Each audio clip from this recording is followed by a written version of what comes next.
अगर हम थोड़ी देर के लिए मान भी ले कि नहीं राम था जी। तो राम में कोई अच्छाई नहीं है। उसका मैं 2-3 उदाहरण बताता हूँ। हम कह रहे हैं लेकिन लोग तो उन्हें पुरुषोत्तम बताते हैं। वही मैं कह रहा हूँ, पुरुषोत्तम राम नहीं है, पुरुषोत्तम जो है वो रावण है। किसी की बहन को अगर छेड़ा जाए, यहाँ इतने लोग करे हैं, अगर किसी की बहन को छेड़ा जाए, कौन ऐसा भाई है कि अपनी छेड़ी हुई बहन का बदला नहीं लेगा? बिल्कुल सही, बताइए। बहुत अच्छा। रावण की बहन को, सुपनखा को राम ने छेड़ा। राम से उसने प्रस्ताव रखती है कि मैं शादी करूंगी।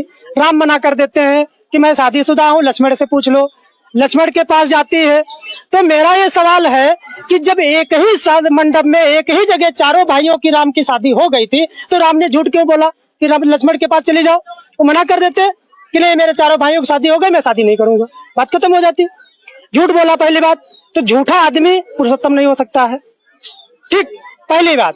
दूसरी बात, सीता जो है वो सीता अगर मान ले रावण ले गया, तो रावण नहीं ले गया, सीता खुद चल के गई रावण के पास। क्यों? ये तो अजीब बात हो गई। बिल्कुल अजीब बात है। रामायण को पढ़िए, उसी धनुष जो स्वयंवर जो रचा गया, जो जनक ने बुलाया था स्वयंवर, उस स्वयंवर में देश विदेश के सभी राजा आए थे, रावण भी गए थे। तो रावण उस स्वयंवर में शर्त जो धनुष को उठाएगा, उसकी डोरी खींचेगा, उसके साथ सीता का विवाह होगा। कोई भी राजा उस धनुष को उठा नहीं पाया, रावण भी नहीं उठा पाया था, ठीक है। तो रावण भी नहीं उठा पाया था, तो उसमें एक दोहा मुझे याद नहीं है, दोहा है कि 10,000 राजा एक साथ उठाए थे। भूप सहस्र दस एक ही बारा, लगे उठावन टारे न डारा। हाँ, मतलब 10,000 राजा उठाए थे उसको जी।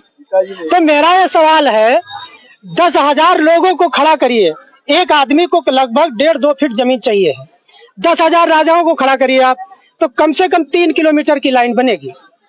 तो क्या धनुष 3 किलोमीटर का था? 3 किलोमीटर का धनुष था, इसीलिए इसको काल्पनिक मानते हैं। दूसरी चीज 3 किलोमीटर का नहीं हो सकता है। हम थोड़ा छोटा कर ले, 5,000 उधर से खड़े कर ले, 5,000 इधर खड़ा है, तब भी 1.5 किलोमीटर का बनता है। हम थोड़ी और कल्पना करें, मान लो 10,000 राजा उठा लेते, मान लो थोड़ी देर कल्पना करें, 10,000 राजा उठा लेते, सीता की शादी किसके साथ होती? हमें बताओ, सीता की शादी किसके साथ होती? ठीक, चलो नहीं उठा पाया, कोई बात नहीं। तो मेरा ये सवाल है, सीता रावण को कैसे उठा लेगा? आपका सवाल है सीता रावण। तो मेरा ये कहना है कि जिस धनुष को 10,000 राजा नहीं उठा पाए, उस धनुष को अकेले सीता उठा लेती थी। जिस धनुष को रावण नहीं उठा पाया, उस धनुष को अकेले सीता उठा लेती। लेकिन वो सीता माता थी ना, उन्हें वरदान था, उनके अंदर शक्ति थी। तो रावण कमजोर हो गया। भाई साहब, सवाल पूरा हो जाने दीजिए। जो रावण जो कमजोर था, सीता बलशाली थी, तो बलशाली को रावण कमजोर रावण उठा कैसे ले गया? हम कह रहे आज आजमा लो, कोई महिला ताकतवर हो, किसी छेड़ को दिखाए कोई आदमी, अगर कमजोर पुरुष है छेड़ सकता है? ताकतवर महिला, बहुत सी ऐसी महिला मैंने घटना देखी अपने पति को मारती जो कमजोर है, ठीक है। तो मेरा कहने मतलब कमजोर रावण वो जो बलशाली सीता को उठा कैसे ले गया? मेरा सवाल ये है। तो नहीं उठा